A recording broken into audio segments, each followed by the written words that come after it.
Yo, what is up guys? It's Pedro here, and in today's video I want to talk about the possibility of Brandon Aiyuk to the Washington Commanders. If I think it's a good idea, why it does make a lot of sense from both sides, and more. If you guys are new, make sure to subscribe, hit that like button and that notification bell as well so you never miss a video. So I'm not saying I necessarily want it. We'll talk about that later, but from both sides it does make a lot of sense. One, Jayden Daniels and Brandon Aiyuk are boys. That's one of Jayden Daniels, if not his best friend. And, Brandon Aiyuk also has connections to Adam Peters. The Commanders need a receiver. So it makes a lot of sense. It makes a lot of sense for, Brandon Aiyuk to want to come to DC. He's kind of mentioned it before. He wants to play with Jayden Daniels. And then it makes sense for Jayden Daniels to want Brandon Aiyuk in DC, which, by that you probably want to make your quarterback happy and give him his receiver in Brandon Aiyuk. So it does kind of make sense on both sides this year, or for the Washington Commanders, especially now with the news that it looks like they're heading towards a divorce. Those are the words of Diana Rossini, saying that, they voided the future guarantees. So next year, they move on from him. They don't really owe him much. So for me, I'll be pretty, I'm not going to say too much about it. For me, if they can get him for nothing in terms of trade and the contract's pretty cheap, then I think, it's not a bad idea. If you can bring him in for that, you make your quarterback happy and, throw up a shot on a guy that is very talented first round pick in 2019, had a 1,300 yard season in the NFL before, got paid, got injured. And that's a big thing though. Huge injury. I mean, his knee is shredded, guys, and every major knee injury, or every ligament basically got torn there. So that is something to consider. But obviously a super talented wide receiver, and for me, if they have to trade anything for him, again, for me, that's just a no. The Commanders don't have a lot of draft picks, and I just don't think he's worth it. So even if it's a 5th or 6th round pick, again, just they don't have a lot of draft capital. So giving up draft capital for a guy that, not that he's old, but he's not young. He's, I think, 28 years old, and a guy that is coming off a major injury. For me, that's not the smartest move. So for some people, maybe they are fine with that. So his guarantees are voided. And he failed to attend meetings, declined to participate in other team activities in recent months. So that's another thing. He's been a little bit of a headache for the 49ers. We saw when they had that contract dispute, that was a whole saga, and maybe he's moved on from that and he's different, but it doesn't look like it if he's missing meetings and not doing these activities when he's trying to come back from an injury. So for me, that's not necessarily a guy I want on the team, but he also is very close with Jayden Daniels, and maybe it would be a good connection between those two guys. They also played together at Arizona State for one season, I believe, in Jayden Daniels' true freshman season, but 1,342 yards on 105 targets. That was, those were his stats. We can look up here some of his other stats. Just go over the years here. So 2020 was this. I thought he was drafted in 2019. That's my mistake. I guess 2020 makes sense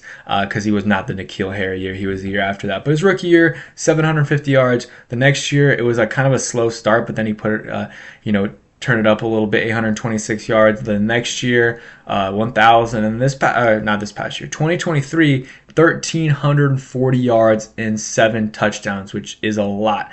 And in 2024, played in 7 games, 374 yards, no touchdowns.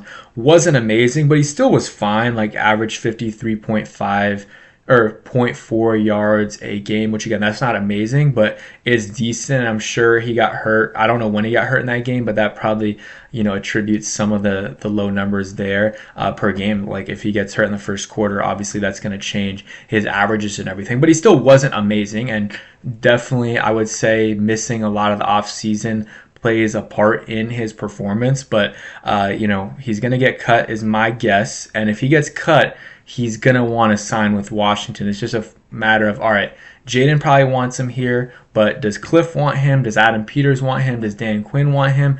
Those are the real questions because, it's not just a Jayden decision. Obviously, he's important, and, his wants are going to be, taken into consideration. And not only just because he wants him here, but also, he clearly has a connection with him. He worked well with him at Arizona State, so they probably think that could work here too. But there's other considerations, like I said, culture fit, injury-wise, how is he doing, and is he still the same player, which kind of plays into that injury factor as well. So there's a lot of different factors, and then also, you're trying to get younger, and getting Brandon Aiyuk isn't necessarily going to help. He's 27, about to turn 28, so like by next season he'll be 28 and a half or whatever. So that's another consideration. It's not old at all though.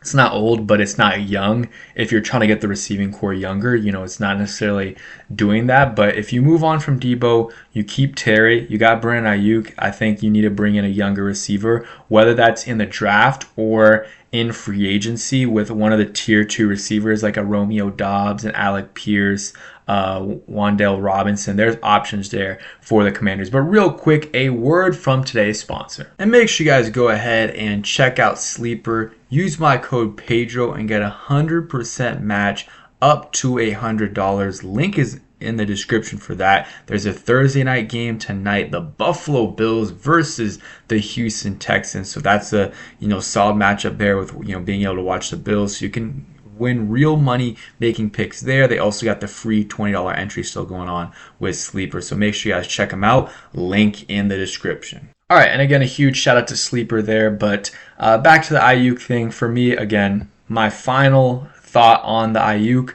situation is bring him in if you don't have to give up many assets for him. Don't know exactly what the contract's going to be, but I'm sure the Commanders would offer him something reasonable. And I saw some comments because I posted this. Basically, what I've been saying, I posted, obviously very condensed version of it on Twitter, basically saying, if they can get it for cheap, that's fine. And maybe there's an incentive-laden deal where there's a lot of different benchmarks, 1,000 yards, amount of games played, stuff like that can get him to a solid amount of money. And my guess is it would be a 1-year deal for him, kind of a prove-it deal, which makes a lot of sense for him and the Washington Commanders. So watch out for that. For now, he's still on the 49ers, but it looks like something's going to happen, by the end of the season where he's not on the squad, and, the Commanders could definitely make a move there. So just have to wait and see for that. And then other stuff, tomorrow is,